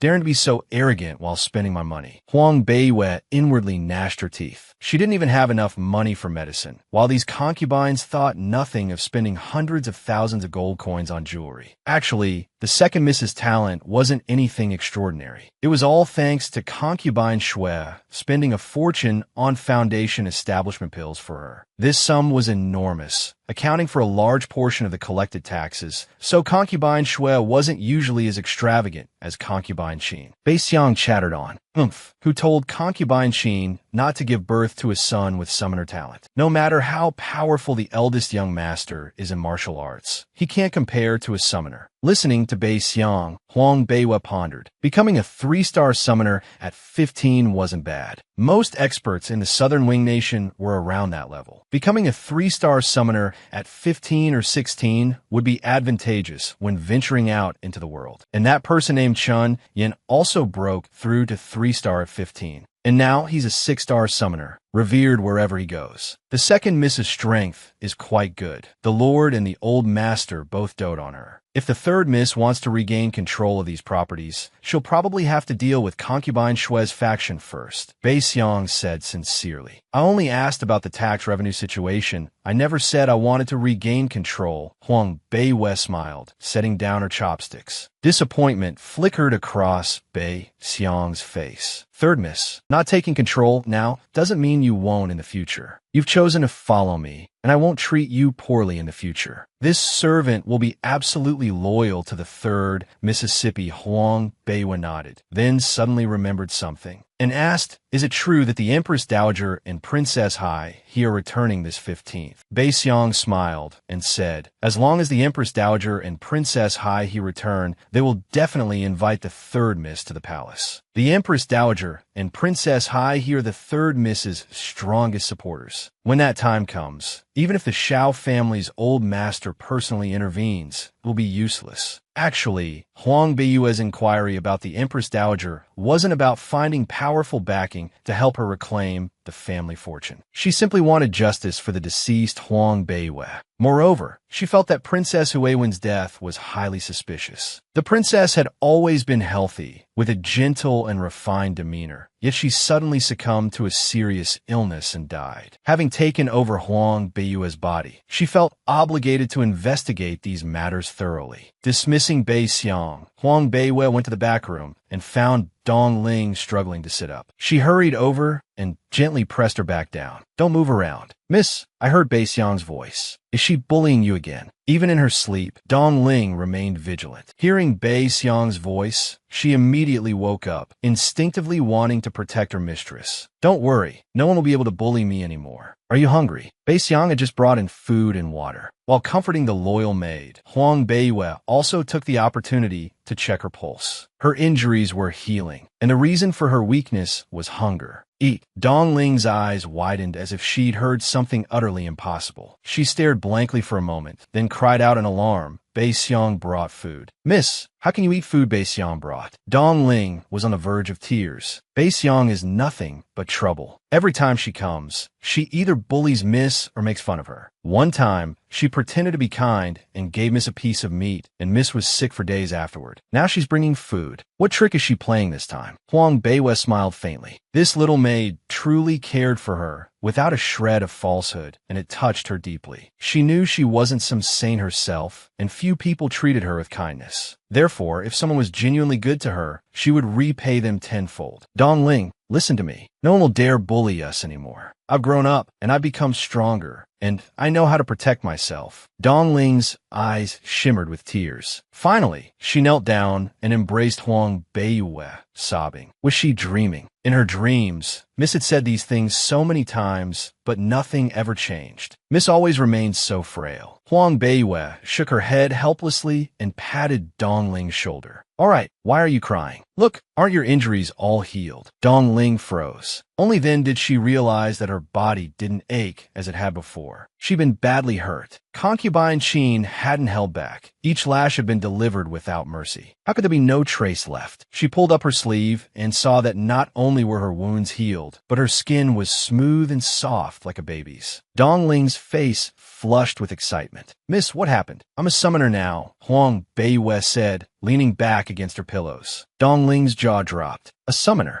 I must be dreaming. Miss can't even condense her yuan qi. How could you possibly become a summoner? Huang Beiyue knew Dong Ling was filled with disbelief. But if she told her she could command the ice phantom bird without using yuan qi, the girl would never believe her. I was too young before and didn't grasp the key elements. Last night, I finally started to understand, and I mastered the summoning technique. Dong Ling stared at her, then suddenly jumped up. That's wonderful, Mississippi. As long as you're a summoner, even just a 1-star, no one will dare bully you again. Summoners are respected everywhere, no matter where they go. 1-star, Huang Beiyue frowned slightly. She formed a contract with the ice phantom bird. Her strength should be comparable to Crown Prince Zhang Ye's. She couldn't be just 1-star. That was far too weak. But seeing Dong Ling's excitement, she didn't want to explain further. Dong Ling, my strength is still quite weak right now. To avoid unnecessary trouble, let's keep this a secret until the Empress Dowager and Princess Hai return. All right, I understand. Miss, Dong Ling quickly agreed. Miss is truly different now. Her considerations are incredibly thorough, and she even has her own opinions. Compared to her previous weak and naive personality, where she only knew how to cry when faced with trouble, it's like night and day. Miss has grown up. If the late princess were still alive and could see this, she would surely be overjoyed. For the rest of the afternoon, Huang Beiyue didn't go out. Instead, remaining in her room, to study the myriad beast's demonic tome. She tried using her mental strength to slowly penetrate it, but each time she met resistance, like a solid wall blocking her path. No matter how hard she tried, she couldn't break through. She sensed a powerful, flickering energy within the black jade, a power that startled her. If unleashed, she wondered what devastating force it could wield. A flicker of anticipation sparked within her. Although she couldn't fully investigate the black jade's secrets, she could still connect with it, like today, when she used its power to subdue the ice spirit phantom bird. It had even changed her hair and eye color. Perhaps if she could condense her yuan qi, she could gain a deeper understanding of the myriad beast's demonic tome. As dusk crept in unnoticed,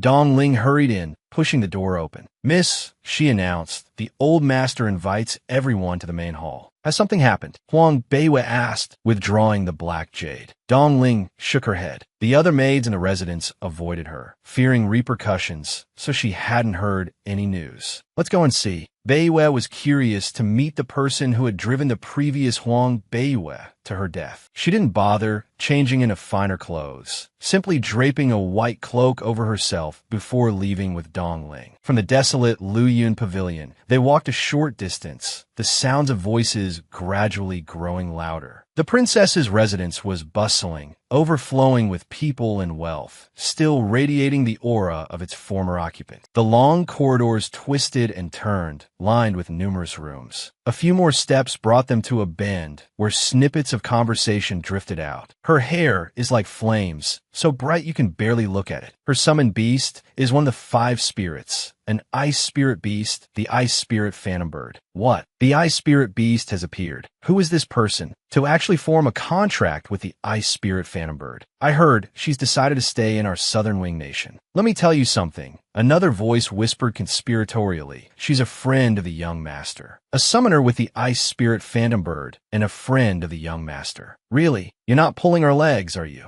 Oomph, would I lie about something this important? Today, the young master even invited her to stay at the princess's residence, but she prefers peace and quiet, so she declined. Great figures have the demeanor of great figures. They don't like to be disturbed. The young master is truly incredible. Following him will surely bring us great benefits. She's even friends with Xiao Zhongqi. Huang Beiwei sneered inwardly. If I don't ruin you, consider it a blessing from your ancestors. Staying here. Friends, are you dreaming? The group continued to fawn over Xiao Zhongqi. Suddenly, one of them looked up. Upon seeing Huang Beiwei, a sneer immediately spread across their faces, and they said in a mocking tone, "Look, that good-for-nothing actually dares to come out." As soon as these words were spoken, the crowd surrounding Xiao Zhongqi turned their heads and burst into laughter. How could she dare not come out? She was about to receive quite the welcoming gift. "Third sister, are you feeling well lately? If you're not feeling well, you shouldn't come to the main hall. What if you accidentally die of anger?" Xiao Zhongqi said, laughing heartily without restraint. The group of people surrounding him joined in the laughter. Truly the disgrace of the Xiao family, utterly losing face for the old master. Living like this is worse than death. "Shut up." Dong Ling, with her fiery temper, immediately flared up upon hearing their unkind words. "How dare you yell at the young master? You damn servant girl are tired of living, aren't you?" A fierce-looking servant lunged forward, intending to strike Dong Ling. Huang Beiwei's eyes turned icy, and she was about to retaliate when Xiao Zhongqi suddenly spoke. "Stop." The servant immediately retreated respectfully, grinning towards Xiao Zhongqi. "What are your orders, young master? We have plenty of ways to teach this stinking servant girl a lesson. Don't hit her yet. If my third sister dies of anger later, we'll need someone to collect her body, won't we?" Xiao Zhongqi said sarcastically, glancing at Huang Beiwei,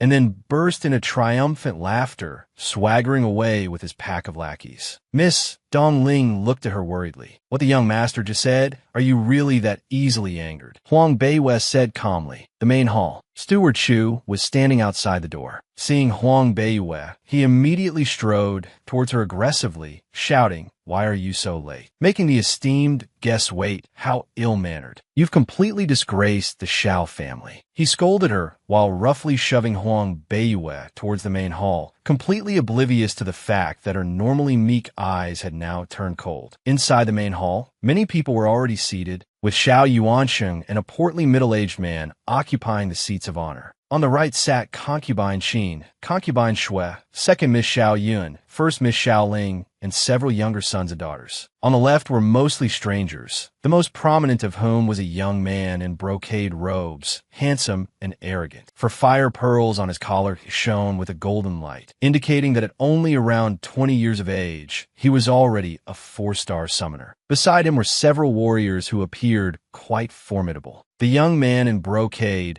kept casting flirtatious glances at Xiao Yun, but she ignored him, lost in thought as she fiddled with her fingertips. Seeing this, the young man couldn't help but feel a little disappointed. His gaze swept around the room and landed on Huang Beiyue, who had just entered. Dressed in white robes as pure as the first snow, she possessed an ethereal and aloof air. Her small, pale face couldn't hide her delicate features, beautiful yet refined. He was instantly struck, thinking in astonishment, "Isn't that Princess Beiyue? I haven't seen her in years, and she's become even more beautiful. It's just a pity that she's a good-for-nothing. No matter how beautiful she is, it's useless. A woman should be like Xiao Yun. She has flavor." The young man in the brocade robes mused to himself, his gaze sweeping towards Huang Beiyue with a hint of mockery. Huang Beiyue didn't even spare him a glance. She walked to the front hall and sat down beside the eldest daughter, Xiao Ling, remaining silent, as if no one else in the room existed. Xiao Yuanqing's face darkened in an instant, a flicker of disgust in his eyes. However, with esteemed guests present, he couldn't afford an outburst. He forced a smile and turned to the portly, middle-aged man. "Please forgive my daughter, Dukin. This is my younger daughter, Beiyue." Dukin, his small, bean-like eyes widening with effort, looked Huang Beiyue over. He let out a hearty laugh. "So this is Princess Beiyue. She truly is the spitting image of the late Princess Huijin, a beauty like a celestial being." Dukin was the most powerful man in the Southern Wing Nation. His ancestors had accumulated virtue, and their descendants had not disappointed, retaining the ducal title to this day. The Duke's heir, the young man in brocade robes, had already reached the level of a high-ranking 4-star summoner at the age of 19, a considerable achievement. Hearing the Duke praise the family's good-for-nothing, concubine Qin simpered, her voice dripping with false sweetness. "Indeed, she possesses the princess's beauty, but sadly, none of her talent. Such a pity." Dukin chuckled, his entire portly frame shaking. "A pity, a true pity. If only Princess Beiyue had even a sliver of strength. Even if she couldn't compare to Xiao Yun, it would still be something. After all, she is not only the prestige of Princess Huijin behind her, but also the protection of the Empress Dowager and the Emperor." He paused, his tone shifting slightly. If the princess were still alive, it wouldn't matter if she were a good-for-nothing. But now, what use is she? Dukin glanced at Xiao Yuanqing. "What you just mentioned." Xiao Yuanqing looked at Huang Beiyue, impassive in the corner, then back at his beautiful and accomplished daughter, Xiao Yun. The two were truly worlds apart. He sighed inwardly. Beiyue's future was bleak. Even with her title, no respectable family would willingly take her as a bride. In the future, they would have to find a reliable, common man to marry into the princess's estate. When Princess Huijin was alive, with the Empress Dowager as her backing and the Emperor's favor, Beiyue had lived a life of boundless glory from the moment she was born. The previous duke and had also shared a degree of friendship with Princess Huijin, and so a marriage had been arranged between Huang Beiyue and the current duke's heir, Jietru. At the time, the duke had believed this union would bring great honor to his house. Who could have foreseen Princess Huijin's untimely death, leaving behind this useless remnant? A foolish, good-for-nothing, mocked by the entire Southern Wing Nation. How could she possibly be a suitable match for the duke's heir, a 4-star summoner with a limitless future? Thus, after careful consideration, the current duke had come to break off the engagement, to avoid shaming the Xiao family. Duke Un and Xiao Yuanqing had secretly negotiated, allowing the Xiao family to offer another daughter in marriage to the duke's house. And Xiao Yun, a 3-star summoner, was the perfect candidate. Dukin had chosen her at a glance. This girl was a shining pearl destined for greatness. She would undoubtedly bring countless benefits to the duke's house. "Father," Jietru suddenly stood up, flashing what he considered a dashing smile toward Xiao Yuanqing. He then turned to Duke Un, declaring, "This son is already 19 years of age and hopes to decide his own marriage. I respectfully request Father and Uncle Zhao's understanding." With these words, words, Sietru laid the matter bare for all to see. It became clear that Duke N's visit was intended to break off the engagement with the 3rd Mississippi instantly. The concubines and young masters and mistresses present wore a range of revealing expressions. Even Xiao Yuancheng forced a smile, glancing at Huang Beiwei with a mixture of arrogance and pity in his eyes. Standing behind Huang Beiwei, Dongling's small face flushed crimson with anger, her eyes brimming with tears, her tiny fists clenched tight. Huang Beiwei turned her head slightly to look at her, her dark eyes remaining calm, a hint of cool indifference in their depths. Seeing that gaze, Dongling immediately calmed down.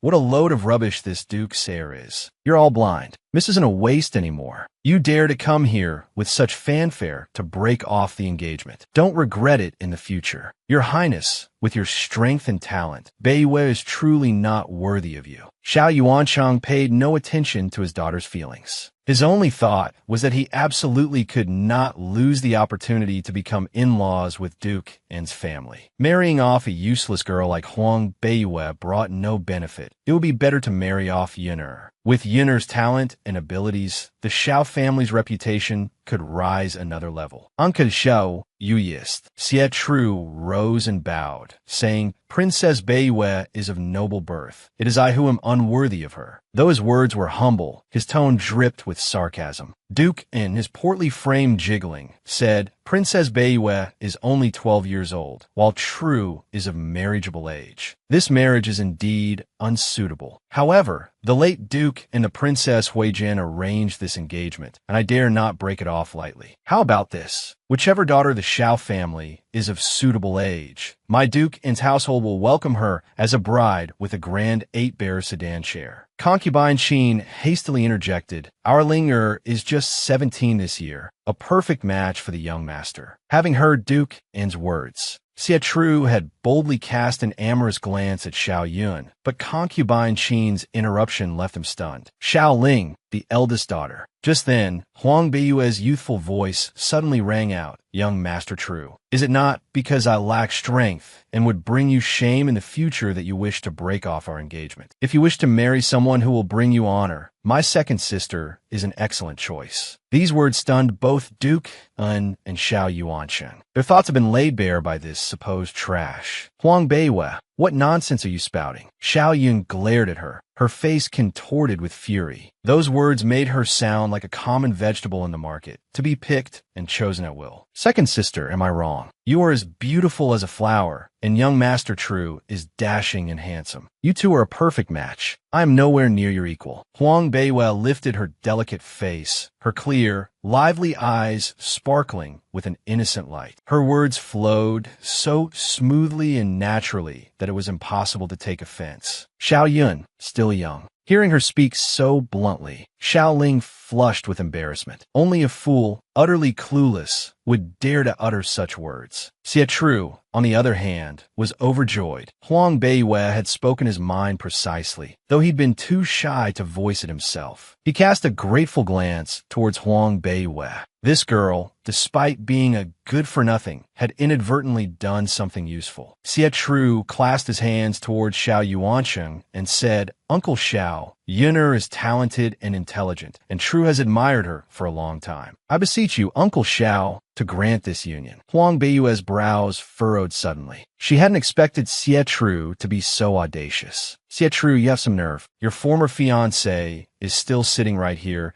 The engagement hasn't even been officially dissolved, and you dare to propose to another woman right in front of me. Xiao Yuancheng, inwardly delighted, glanced at concubine Sheen and said smoothly, If Yun'er is agreeable, I naturally won't object. Xiao Yun shyly turned her face away, tugging lightly on her mother's sleeve. Concubine Sheen smiled and said, Let it be as the Lord wishes. Perhaps Yun'er and Prince Tru could study together at the Ling Wang Academy, conveniently exchanging knowledge and sparring with each other. And once they become more acquainted, we can finalize the marriage. Xiao Yuancheng looked towards Duken. What are your thoughts, Duke? Excellent, of course. For Tru to marry Xiao Yun is a blessing for him. Duken roared with laughter, his ample belly shaking with mirth. "Thank you, Uncle Xiao. Thank you, father." Xie was ecstatic, hastily bowing respectfully to the two elders and concubine Qin before turning his gaze to Xiao Yun. "Thank you, Yun'er." Xiao Yun shot him a coquettish glance, her own heart fluttering with a nascent joy. One engagement broken, another forged. Everyone in the Xiao household, save for Dong Ling, was beaming. Dukan waved his hand, and a guard standing outside hurried in, carrying a brocade box. He opened it and placed it on the table. Inside lay a jade pendant and a divorce document. Huang Beiyue's eyes turned icy the moment she saw the stark black ink on the white divorce paper. She hadn't cared about dissolving the engagement with Xie, but that didn't mean she would let it go so easily. This jade pendant was the engagement token given to Xie by the princess herself. The old duke also gave Beiyue Junju a family heirloom jade pendant. Now that the engagement is dissolved, I am returning the jade pendant. Shouldn't Beiyue Junju return the jade pendant to me as well? Dukan looked at Huang Beiyue, his gaze filled with disdain, his voice condescending. A mere 12-year-old good-for-nothing, even if she is a Junju. What of it? Who would dare to protect her now? Huang Beiyue walked forward slowly, her pure white robes contrasting with her frail figure and pale, delicate face. The surrounding maidservants watched her, their eyes a mixture of mockery, indifference, and pity. She picked up the divorce document with her thumb and forefinger, holding it up in front of Dukan. A divorce document. Does Beiyue Junju not know how to read? If so, True can read it to you. Huang Beiyue shook her head, a slow smile spreading across her lips. Xie, what right do you have to divorce me, the Junju? Huang Beiyue's voice rang out, sharp and clear. Dukan, don't forget, Junju Beiyue, was personally appointed by the emperor himself. Unlike you, a mere second-rank official whose son, Xie, is only a fifth-rank captain. He should be kneeling before me, not standing there committing the grave offense of attempting to divorce me. The moment the words left her lips, the entire hall fell silent. The quiet was so profound, one could hear a pin drop. Those who had just been mocking Huang Beiyue now stared at her, wide-eyed. Had the third miss been driven mad by the events of the day? How dare she argue with Dukan? Her title of Junju was practically meaningless now, yet she still dared to flaunt it. Was the third miss so distraught that her mind had become addled? She dared to challenge Dukan. Her Junju title was now more symbolic than real, so why was she still shouting about it? If Dukan became truly enraged, she wouldn't be able to withstand his wrath. Beiyue, what nonsense are you spouting? Show some respect to Duke and get down on your knees this instant. Xiao Yuancheng slammed his hand on the table and shot to his feet, his face flushed with fury. He held no affection for this daughter of his. Her mother, the late Princess Hu Van, had forced him to become a live-in son-in-law, subjecting him to endless humiliation. He harbored a deep resentment towards both mother and daughter. Nonsense. Everything I said is true. The young woman's voice, filled with an indomitable spirit, silenced everyone. You've humiliated me enough. Xiao Yuanqing's voice trembled with rage. If not for the Empress Dowager and Princess He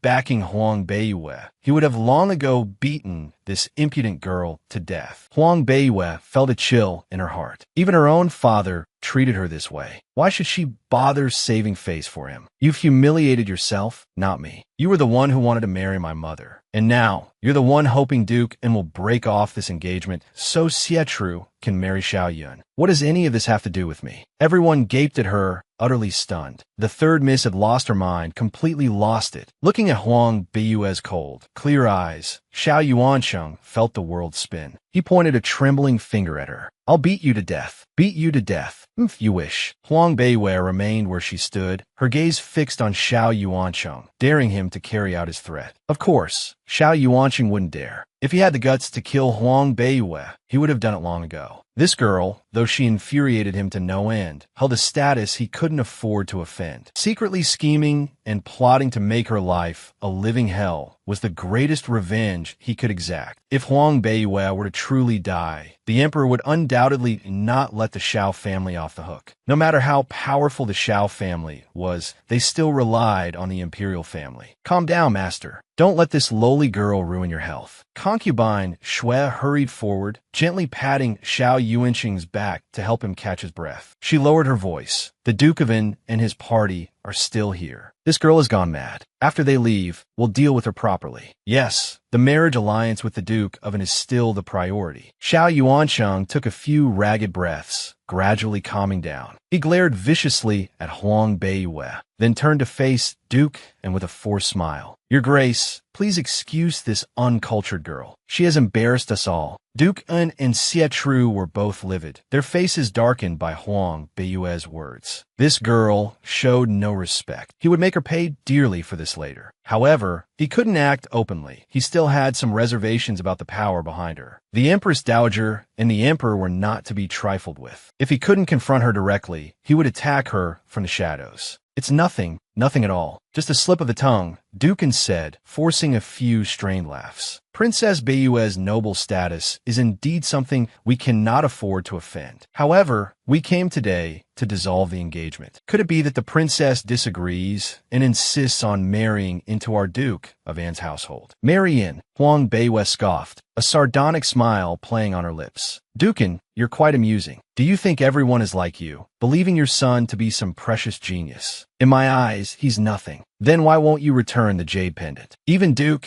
An's considerable composure finally shattered. To be humiliated by a 12-year-old girl in front of so many people was unbearable. Huang Beiyue giggled. What jade pendant? I seem to have pawned it long ago. According to custom, if either party lost the engagement token, it was considered a voluntary withdrawal from the engagement. Therefore, I'm the one breaking off the engagement with Xie Tru. With that, she slammed the divorce papers onto the table. The force and the sound made several of the hidden guards in the room flinch. Well, Princess Beiyue, you're quite something. Dukin, after a moment of stunned silence, drew a sharp breath and let out a cold laugh. To think the Xiao family still has such an arrogant daughter. I consider myself enlightened today. You flatter me, Huang Beiyue replied with a faint smile, her demeanor calm and collected. Arrogant. He hadn't truly seen her arrogance yet. She was bold because she had the power to be. Your Grace, now that the matter is settled, I'll take my leave. Dukin bowed his hands to Xiao Yuansheng. My apologies for my daughter's ignorance. She's caused offense. Xiao Yuansheng hastily escorted Dukin out. Before leaving, Xie Tru shot a venomous glance at Huang Beiyue, his voice low and menacing. Princess Beiyue, I will remember this humiliation. Huang Beiyue snorted.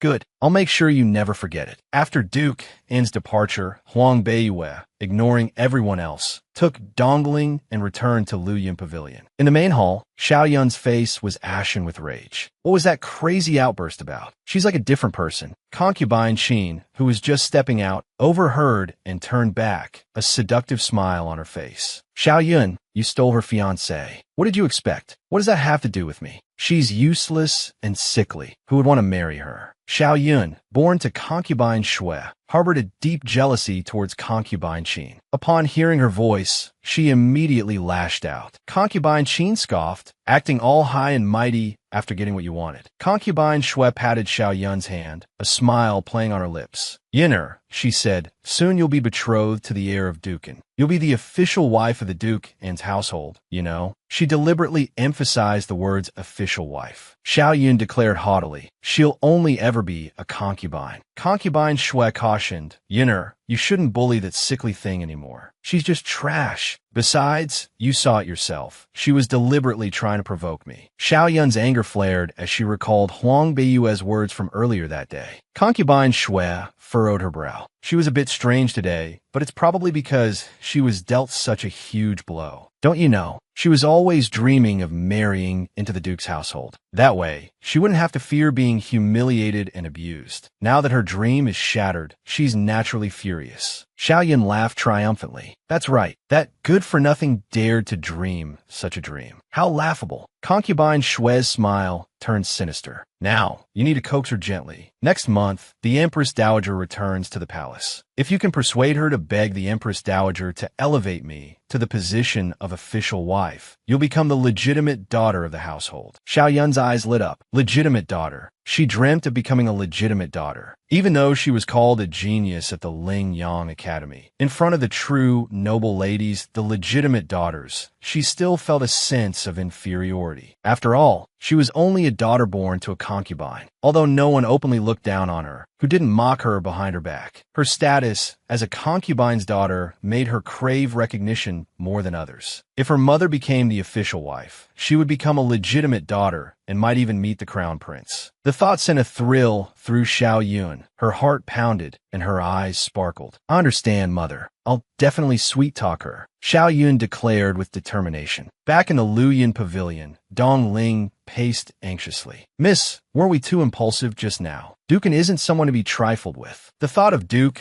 and his numerous skilled subordinates filled her with dread. "If he wants to harm Miss, he could kill her without anyone knowing." "Relax," Huang Beiwei reassured her. "If I dare to act, I naturally have a way to deal with the consequences. He's just a Dukin. The most powerful person under his command is probably just a 9-star intermediate summoner with an ordinary summoned beast." She knew that among summoners, whoever possessed a quasi-divine beast was practically invincible within the same rank. With the Ice Phantom bird at her side, her strength was formidable. A mere Duke and was hardly a threat. After soothing Dong Ling, Huang Beiwen noticed the young girl carefully embroidering under the flickering candlelight. Her gaze drifted to the bamboo basket beside Dong Ling, overflowing with the fruits of her labor. Dong Ling was only a year or two older than her. Yet while other children their age played carefree, Dong Ling toiled with needle and thread, earning a meager income to supplement their daily expenses. Thanks to Dong Ling's efforts, their lives were a little less difficult. "Dong Ling," Huang Beiwei began, "do we really have nothing of value left?" Unwilling to dwell on their poverty, Huang Beiwei quickly changed the subject. Dong Ling looked up, startled. The candlelight illuminated her youthful face, revealing a maturity beyond her years. "There's still a jade flute that Princess Huven left behind," she replied. "The princess treasured it so much, I couldn't bear to sell it." Dong Ling rose and walked to a nearby cabinet, removing a loose brick from the wall to reveal a hidden compartment. From within, she retrieved a long, slender box. Huang Beiwei was impressed. To think Dong Ling had hidden it so cleverly. If she hadn't, those greedy servants would have surely snatched it away. Dong Ling carefully opened the box. Inside, nestled on a bed of silk, lay a jade flute, its surface as white as freshly fallen snow. Huang Beiwei's gaze was instantly captivated. The flute was carved from the finest white jade, luminous and translucent, as if formed from frozen moonlight. "It's beautiful," she breathed. Memories flickered in her mind. She recalled seeing Princess Huven often in the courtyard, playing this very flute beneath the moon, her back a lonely silhouette. No one ever knew for whom she played. Huang Beiwei lifted the flute and brought it to her lips, playing a simple melody. In her past life, she had dabbled in music. Surprise flickered in Dong Ling's eyes. "Miss, you can play the flute. When did you learn?" she asked, her voice filled with wonder. "Mother taught me a little years ago," Huang Beiwei replied. "It feels strange to play again after so long." A wistful expression crossed Dong Ling's face. "I'll never forget the princess's flute playing," she murmured, her voice thick with nostalgia. Huang Beiwei squeezed her shoulder, touched by the girl's loyalty. "Dong Ling," she said, "I'm going outside to try the flute. I'll be back soon." "But miss, it's so late," Dong Ling protested, worry etched on her face. Huang Beiwei threw a cloak over her shoulders. "That's even better," she said with a mischievous grin. With that, she slipped out the window, her figure vanishing into the night. Dong Ling stared after her, awestruck. "So amazing," she whispered. "How did Miss become so skilled? Is it because she's a summoner?" A longing filled her heart. If only she could become a summoner too. The Ice Phantom bird carried Huang Beiwei over the outskirts of the forest. She noticed that nearly half of the woods were encased in ice. "Bing," she asked, stroking the jade flute, her voice reaching the magnificent creature through their mental link. "How did you know to come here and find me? And how did you create such a vast expanse of ice?" "I heard your summoning call," Bing replied. With each powerful beat, its enormous wings stirred miniature whirlwinds. Though the air around her was still, Huang Beiwei's robes billowed, and strands of crimson hair escaped from beneath her cloak, flashing startlingly in the darkness. Summoning. It must be the myriad beasts' unbound summoning. She had sensed its power, and that was what had drawn her deep into this dense forest. Master, the people in the eldest princess's mansion dared to treat you so disrespectfully. Why not let me deal with them? No need, Huang Beiwei replied. I have my own plans. You just need to remain nearby, ready to appear when I call. Yes, master. Huang Beiwei lifted the jade flute to her lips and began to play. The melody drifted like a breeze from a distant time, filtered through layers of shimmering light. It was like a solitary spider's thread, adrift and rootless, swaying gently beneath the tranquil night sky, tenacious and unbroken even in the face of wind and rain. Like a breath extinguishing a candle flame, like a whisper of laughter, barely audible. The faint, hesitant notes meandered through the dense forest, drifting slowly towards Lin Huai City. Suddenly, a clear, melodious pluck of a stringed instrument joined the melody. Like apricot blossoms falling in the rain, light and ethereal, it harmonized with the flute, weaving a tapestry of sound that was both enchanting and melancholic, like a murmur in the night. As if through a hazy mist, the weeping willows swayed hesitantly in the breeze, and the orioles sang a song filled with longing. Their cries echoing across mountains and rivers, a desperate search for something lost. A single verse on the flute, and a sudden gust of wind swept through the trees. The person was like a spring willow, their music as soft as an autumn breeze. Huang Beiwei, startled, quickly commanded Bing, her ice phantom bird, to follow the sound of the stringed instrument and find its source. The enormous creature vanished silently into the night, moving soundlessly towards the city. The music had clearly come from that direction. She was about to move closer when suddenly, the music reached a high-pitched crescendo and then abruptly ceased. Bing, the ice phantom bird, gave a slight nod and flew towards a desolate area, circling several times above a dilapidated building. I sense it is here, master. Huang Beiwei looked down, but saw only darkness, with no sign of any inhabitants. Had that ethereal music truly come from this place? The night was too dark to discern anything, but she memorized the location. She wasn't familiar with the layout of Lin Huai City, so it would be best to ask someone in the morning. The music had been otherworldly, almost arrogant, yet tinged with a hint of helplessness. Dreamlike and real. Who could possibly create such a sound? Curiosity filled Huang Beiwei. She was typically aloof and rarely felt such intense interest in a stranger. She would find this person no matter who they were. She loved the music, loved the emotions it conveyed. Returning to Luyun Pavilion, after dismissing Bing, Huang Beiwei was surprised to discover someone lurking in the courtyard. In her past life, she had been a masterful assassin, highly skilled in the art of concealment. She had humiliated the Duke Dinghua and his son earlier that day. Had they lost their patience and decided to strike so soon? If they dared to come, she would ensure they never left. Her figure, like a phantom, moved silently through the darkness, her black veil blending seamlessly with the night. The cloaked figure stealthily approached Huang Beiwei's room, producing a bamboo tube and carefully piercing a small hole in the paper window covering. Blowing a stream of soporific smoke through the hole, a lewd grin spread across his face. Duke Dinghua had certainly offered a handsome reward this time. Huang Beiwei, a legitimate daughter of the family, possessed a beauty that rivaled her mother's. Though she was still a bit young, she was precisely to his taste. As the white mist drifted through the window, the cloaked figure chuckled coarsely, rubbing his hands together in anticipation, preparing to enter the room. He was completely unaware of the figure that stood silently behind him. Had he turned around, he would have seen a chilling, spectral presence shrouded in black, and surely thought he'd encountered a ghost. Huang Beiwei lowered her hood, revealing her youthful, elegant features. She reached out, lightly tapping the cloaked figure on the shoulder. He spun around in surprise, his eyes widening at the sight of the young woman, who should have been unconscious in her bed, standing before him. He stumbled back a step, momentarily startled. A ghost. Why would I be afraid of a little girl of 11 or 12?